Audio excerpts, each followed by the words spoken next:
नमस्कार, मैं शालिनी सिंह आप तमाम दर्शकों का स्वागत करती हूं और एक बार फिर से लेकर उपस्थित हुई हूं आप सभी के लिए बेहद खास कार्यक्रम भगवान प्रकट हो, जहां पर हम निरंतर एक आवाज़ लगाते हैं, एक प्रार्थना करते हैं, एक प्रेयर करते हैं उस ईश्वर से, उस गॉड से, उस परम सत्ता से कि आप प्रकट हों और प्लीज़ प्रकट हों। लगातार इस कार्यक्रम में हम सिर्फ यही जानने की कोशिश नहीं कर रहे हैं कि क्यों ईश्वर को हम आवाज़ लगाएं, बल्कि इसके साथ ही और भी बहुत सारी बातों को समझने का, जानने का हम प्रयास कर रहे हैं और हमारे इन सवालों का जवाब दे रहे हैं हमेशा की तरह आज एक बार फिर हमारे साथ स्टूडियो में मौजूद पवन चौधरी जी। आइए कार्यक्रम की शुरुआत करते हुए पवन जी का स्वागत करेंगे और एक बार फिर से अपने सवालों के साथ कार्यक्रम को आगे लेकर बढ़ेंगे। आपका बहुत बहुत स्वागत है पवन जी। स्वागत, नमस्कार सर। यहाँ पर आज जो मेरा आपसे सवाल है, दरअसल जो चीज़ें काफ़ी टाइम से देखती, सुनती, पढ़ती चली आ रही हूँ, जब वहाँ पर आपके द्वारा मुझे कुछ संशोधन नज़र आता है तो मेरे मन में अपने आप वो प्रश्न आ जाता है। इसके लिए मैं आपसे माफ़ी मांगूंगी क्योंकि आपको लग रहा होगा ये लड़की हर बार मेरी बात पर सवाल उठा रही है, लेकिन हाँ, अगर भीतर कोई जिज्ञासा हो तो मुझे लगता है उसे शांत ज़रूर करना चाहिए। सर, हर जगह मैंने पढ़ा है कि कर्म प्रधान, कहीं पर भी किसी भी किताब में हमेशा बचपन से लेकर अब तक पढ़ती आई हूँ कर्म प्रधान कर्म प्रधान, लेकिन मैंने आपकी पत्रिका में एक बार देखा था कर्म प्रधान पर आपने क्रॉस किया हुआ है और नीचे लिखा हुआ है प्रधान कर्म। तो ये कर्म प्रधान और प्रधान कर्म का क्या सिलसिला है, मैं चाहूँगी कि मैं भी समझूं और मेरे दर्शक भी समझे कि क्या वाकई में कुछ फ़र्क है इन दोनों में, या इसके पीछे वजह क्या है जो आपने इसे क्रॉस कर दिया। जी, बिल्कुल सही आपने कहा, बिल्कुल सही प्रश्न आपने किया कि हमने कर्म प्रधान को क्रॉस किया हुआ है और प्रधान कर्म वहाँ पर लिखा हुआ है। देखिए, आपने जैसे सही कहा कि हर जगह पे हमें ये सुनने मिलता है कि कर्म प्रधान विश्व करी राखा, जो जस करई सो तस फल चाखा। और भगवान कृष्ण ने भी कहा है कि भाई कर्मण्य वाधिकार, तो मतलब कि कर्म भूमि है यहाँ पे। तो मेरे ख्याल से ये बहुत सीरियस, बहुत ही इम्पोर्टेंट प्रश्न है कि हम कर्म प्रधान करते हुए क्या कर रहे हैं, हम सब लोग कर्म करने में लग गए। मैं ये नहीं कह रहा हूं कि कर्म नहीं करना चाहिए, हम सब कर्म करने लग गए। मतलब कि कोई कारपेंटर है, बढ़ई है, तो हाँ भाई चलो मुझे लकड़ा काटना है, वो अपने काम कारपेंटर के काम में लगा हुआ है। कोई कड़िया है, कड़िया काम, कोई व्यापारी है, अपने व्यापार में लगा हुआ है, कोई अपने जो भी जिस काम में है अपने वह काम कर रहा है कि भाई कर्म तो करना ही है।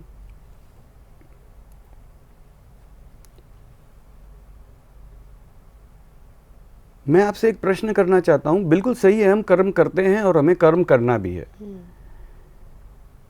अब मैं आपसे एक प्रश्न छोटा सा ये करना चाहता हूं कि अभी हम स्टूडियो में बैठ करके बातचीत कर रहे हैं, आप मुझसे कुछ प्रश्न कर रहे हैं, मैं आपको उसका, मेरी जो भी बुद्धि है उस हिसाब से मैं उसका जवाब दे रहा हूं।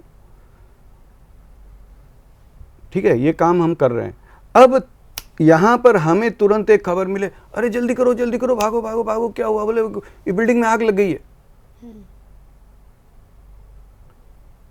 अगर हमें मैसेज मिले कि भाई जल्दी भागो यहाँ से, जल्दी उठो, क्या हुआ, बोला बिल्डिंग में आग, तो हम क्या करेंगे? हम अभी जो कर्म कर रहे हैं, आप मुझसे प्रश्न कर रहे हैं, मैं आपको जवाब दे रहा हूं, क्या हम वो प्रश्न चालू रखेंगे? बिल्कुल नहीं। सोच के जवाब दीजिएगा। नहीं, क्यों चालू रखेंगे? जब हमारी जान पर बात आई है तो पहले हम अपनी सुरक्षा देखेंगे, भागेंगे, उठेंगे। यानी कि हमारे पास में दो कर्म हो गए। एक कर्म ये हो गया कि हम आपसे बात कर रहे हैं, इस एक इंटरव्यू हो रहा है, जो भी आप मुझसे प्रश्न कर रहे हैं, और दूसरा कर्म ये हो गया कि मुझे आग बुझानी है। बिल्डिंग में आग लग गई, मुझे आग बुझानी है भाई। तो हम ये दो कर्म हैं और ये दो कर्म में से हम ये देखेंगे कि ये दो कर्म में से प्रधान कर्म कौन सा है।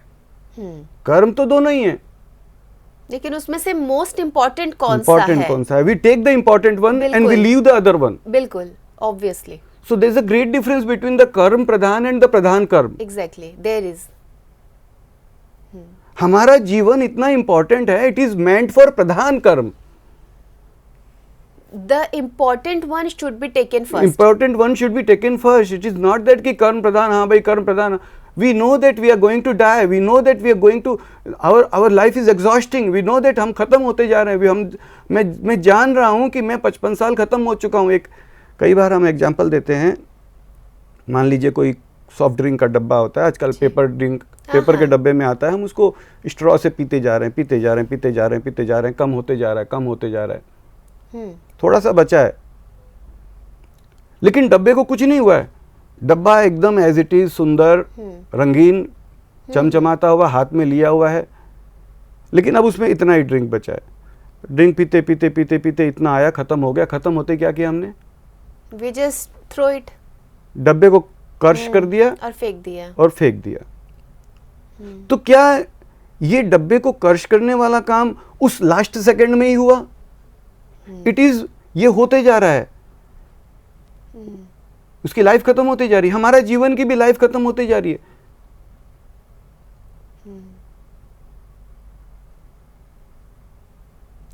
शुडंट हम अपने आप को बुद्धिमान कहते हैं? अपना जीवन क्या सिर्फ कर्म करने के लिए है?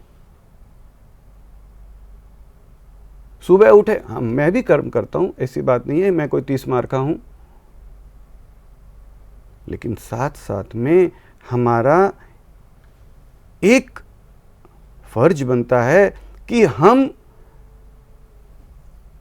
And that is not even the फर्ज भी नहीं है. आज यहाँ पे आग लगेगी तो हम ये नहीं बोलेंगे कि ये तो फर्ज बनता है, चलो अपन डिस्क्रिमिनेट करते हैं और मीटिंग बुलाते हैं और फिर हम आग बुझाने जाते हैं. नहीं, we just run. Of course. तो उसी तरीके से ये हमारा जीवन खत्म हो रहा है और हम ऐसी स्थिति में हैं कि हम कभी भी इस संसार से पयान कर सकते हैं, जा सकते हैं. अभी मैंने पानी का गिलास पिया, अभी मैं अगली बार अगला घूंट पी रहा हूँ, पीते ऐसे हुआ कुछ, चलो खत्म हो गया. बिल्कुल कुछ टाइम तो लगना नहीं है. हो गया, जय राम जी की, खत्म हो गया काम. तो और हम आए दिन देखते हैं कि ऐसी घटनाएं होती है, आए दिन देखते हैं. और क्या करते हैं हम? 2 मिनट का अफसोस, अरे यार वो भी तो मेरे साथ में बैठा था, अभी तो मेरे साथ में 2 मिनट पहले बात की रही, इससे क्या हो गया? अरे बाप, क्या कह सकते हैं, भगवान की माया है, ये वो बोल बुला करके जैसे आराम हो गया, तो एवरीथिंग इज फिनिश्ड. कल हमारे साथ में भी यही हो जाएगा. दुनिया 2 बात कर करके चली जाएगी, हम खत्म हो जाएंगे. आज हमें क्या कुछ नहीं करना चाहिए? बिल्कुल. जब हमें पता है कि संसार का मालिक, दुनिया बनाने वाला, धरती, आकाश, सूरज, चांद, धरती, हवा, पानी, अग्नि, समुद्र, हिमालय, आपको, हमको, हर कण को बनाने वाला हमारे करीब है. ये कोई छोटी फैसिलिटी है? ये कुछ किसी भी मायने में, एक छोटे से मकान के, छोटे से फैक्ट्री के मालिक से आप मिलने चले जाइए, जिसके फैक्ट्री में कोई 50 आदमी, 100 आदमी, 150 आदमी काम कर रहे होंगे, तो वह व्यक्ति से मिलने के अंदर भी आपको भाई उसके पीए से मिल लो पहले. पीए बोलेगा भाई ये बोलो क्या बात है, अब तो बहुत बिजी है. पीए से मिलना भी मुश्किल हो जाएगा. उनसे मिलना तो दूर की बात, उसके पीए से मिलना भी मुश्किल हो जाएगा, जबकि वो तो 200 आदमियों को मैनेज करने वाला, 200 आदमी की फैक्ट्री का मालिक है. जो सूरज, चांद, धरती, आकाश, अनंत ब्रह्मांड की फैक्ट्री का मालिक है, वह हमारे पास है और सुनता है, 1000 कान से सुनता है. कहते हैं चींटी के पैरों में नूपुर बांध दिया जाए, उसकी आवाज भी वह सुनता है. और केवल हम, इसमें ये नहीं है कि भाई एक मजहब वाले ये कहते हैं, हर मजहब वाले कहते हैं कि नहीं, और जरूरत पड़ने पर कोई भी मजहब वाला, हर मजहब वाला उसे आवाज देता है. नाम भिन्न हो सकते हैं, भाषाएं भिन्न हो सकती है, कप, जैसे अभी मैंने सफ़ेद पहन रखा है, आपने लाल पहन रखा है, या कोई कप रंग भिन्न हो सकते हैं, लेकिन वह आवाज़ वह भी देता है, पुकार वह भी लगाता है कि भगवान मेरा भाई बीमार है, ठीक कर दो, या खुदा मुझे, मेरे भाई को बचा लो, yo Jesus please save my brother. तो आवाज़ सभी देते हैं. यानी कि we have got the facility that the almighty, the one who has made the whole world is near, is only not only he is near to us, he is the nearest to us. बिल्कुल. वो हमारे एकदम करीब है और हम उसे आवाज़ देते हैं, हम उसे हर चीज़ के लिए पुकारते हैं और हमें पता है कि शायद मैं कल नहीं रहूँगा। तो मेरे पास दो काम है, एक तो मैं मेरा व्यापार का काम करता हूँ या मेरे जो भी काम धंधे का काम करता हूँ, पेट पालन का काम करता हूँ। I don't reject it, I don't say that it is not important, is very important. हमें जीना है, हमें खाना कमाना भी पड़ता है, सब कुछ करना पड़ता है, हम वो काम भी करते हैं, नो इश्यू। लेकिन एक काम हम उसके साथ साथ में, अगर हम उस परमपिता को जो हमारे करीब है, जो हमें सुन रहा है और जो परम समर्थ है, जो हमारा अपना है, जिसे हम 1000 आदमियों के, लाख आदमियों के बीच में कहते हैं त्वमेव माता च पिता त्वमेव, उसे हमने एक आवाज़ और दे दी, सिंपल एक आवाज़ और दे दी, भगवान प्लीज़ तुरंत प्रकट हो। एक आवाज़ दे दी, भगवान प्लीज़ तुरंत प्रकट हो। कम से कम मान लीजिए अभी मैं 5 मिनट बाद में मरने वाला हूँ या 1 मिनट बाद में मरने वाला हूँ, मैं ये तो रहेगा कि हाँ भगवान मैंने तुझे आवाज़ दी थी, तू सुन रहा था ना। बिल्कुल। सब कहते हैं तू सुनता है, तू सुन रहा था, तू तेरे टेप रिकॉर्डर को, तेरे रिकॉर्डिंग को रिवाइंड करके देख ले, मैंने तुझे आवाज़ दी थी, तू अब तू प्रकट नहीं हुआ, तू किसी भी कारण से यू माइट बी बिजी और whatever, for an number of reasons तू नहीं प्रकट हुआ, तू जाने। मैंने तुझे एक आवाज़ दी थी, तू सुनता है, तू मेरा है, मैं इससे ज़्यादा क्या कर सकता हूँ, तू मुझे दिख भी नहीं रहा है, मैं तुझे आवाज़ दे रहा हूँ, भगवान प्लीज़ प्लीज़ प्रकट हो जा, प्लीज़ प्रकट हो जा। I don't know, so many things, they might be so many things कि भाई मुझे ऐसे पुकारो, ये पुकारो, लेकिन जब सारे लोग कहते हैं कि भगवान मैं तो नहीं जानता, तू तो हर भाषा जानता है तू हर कुछ समझता है, मैं तुझे एक आवाज़ दे रहा हूँ, भगवान प्लीज़ तुरंत प्रकट रहे, भगवान प्लीज़ तुरंत प्रकट रहे, भगवान प्लीज़ तुरंत प्रकट रहे माँ बाप। तो this is what is the meaning कि कर्म प्रधान है, लेकिन कर्म में भी प्रधान कर्म, the important one is always preferred than to unimportant one.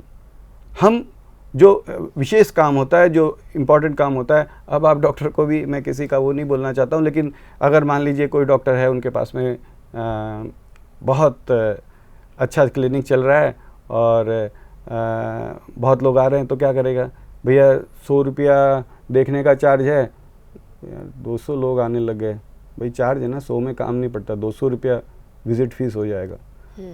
200 रुपया विजिट फीस हो गया, 200 में से 100 की भीड़ निकल गई, टॉप 100 आ गए, भैया 200 देने वाले आ जाओ। फिर चार्ज हो गया 500 रुपया, अगेन 200 में से 50 निकल गए, 50 रह गए, खाली क्रीम आ गया। कहने का मतलब ये है कि वेरेवर वी सी कि हम हमारे जीवन में भी जो प्रधान कर्म है उसे हम तवज्जो देते हैं, तो वैसे ही हमारे जीवन में वह परमपिता हमारे करीब है, हमें सुन रहा है, उसे एक पुकार देना, उसे एक आवाज़ देना जिसमें हमारा क्या पैसा लगता है, कोई गुरु नहीं करना, कोई चंदा नहीं देना, कोई मंत्र नहीं, कोई नियम नहीं, कोई व्रत नहीं, कोई पाठ नहीं, कोई पूजा नहीं, कोई शब्द नहीं कि भाई यही कहना है। कोई कहते भैया इंग्लिश में प्लीज़ क्यों कहते हो, या तुमने इंग्लिश बोल दिया। इंग्लिश, अब हम बस में जाते हैं, भाई साहब प्लीज़ बाजू हो जाओ। हाँ बिल्कुल। तो उसी तरीके से भगवान से कह दिया, भगवान प्लीज़ प्रकट हो जा। अब कोई बोलेगा प्लीज़ क्यों बोला, भैया कृपया बोल दो भाई। भगवान क्यों बोला, खुदा बोल दो भाई। यहाँ पर ये तो सिर्फ एक मन की जो आवाज है, एक आवाज देने वाला काम है। आप उसमें चाहे प्लीज कहें, चाहे कृपया कहें, या किसी और अन्य भाषा का प्रयोग करें। we mean it, we mean the theme of it, उसको हम बिल्कुल, बोलना उसका उद्देश्य क्या है? उद्देश्य क्या है कि मालिक बस एक बार आवाज लगानी मेरा है। पिता है, प्रकट हो जा भगवान, बिल्कुल प्लीज प्रकट हो जा भगवान। तो ये हमारे ख्याल से ये प्रधान कर्म है, हम सबके लिए ये प्रधान कर्म है, ये सबके लिए प्रधान कर्म है। और इस प्रधान कर्म के लिए हमें हमारा जीवन कर्म प्रधान ठीक है, लेकिन कर्म प्रधान के अंदर भी अगर हम प्रधान कर्म को हम तवज्जो दे करके उस भगवान से जो हमारे करीब है उसे हम एक आवाज़ दे देंगे, हाँ बाकी कर्म करते रहेंगे, उसमें कहीं डिस्टर्बेंस नहीं है, कहीं आना नहीं, कहीं जाना नहीं, एक उसे आवाज़ तो दे ही सकते हैं। इसलिए इसमें यह कहा गया कि प्रधान कर्म यानी उसे बुलाने का कर्म, एक आवाज़ तो हम भी दे दें, भगवान प्लीज़ तुरंत प्रकट हो, माँ बापू प्लीज़ तुरंत प्रकट हो, माँ बापू प्लीज़ तुरंत प्रकट हो। बिल्कुल, यानी कि एक आवाज़ देनी है। अब उसका ज़रिया आप खुद चुन लीजिए, आप कौन सी भाषा को प्रयोग में लाएंगे, आप किस तरह से आवाज़ देंगे, कौन से समय में आवाज़ देंगे और कैसे। क्योंकि हम इसके लिए कोई भाषा निर्धारित नहीं करेंगे, हम इसके लिए कोई स्थान निर्धारित नहीं करेंगे, हम इसके लिए कुछ नहीं निर्धारित करेंगे, लेकिन हाँ, सिर्फ एक चीज़ निर्धारित करेंगे, आवाज़ दीजिए, पुकार दीजिए। अगर आप भी पुकार लगाना चाहते हैं तो आप अभी से तुरंत शुरू कर सकते हैं ईश्वर के नाम पर एक पुकार। और आज के लिए बस इतना ही, लेकर कुछ और सवाल देने के लिए आपको फिर एक बार कुछ नई जानकारी हम होंगे हाजिर। अभी के लिए दीजिए हमें इजाज़त, आप सबसे इजाज़त लूँ, लेकिन उससे पहले पवन जी का बहुत बहुत धन्यवाद करना चाहूँगी। नमस्कार सर। नमस्कार।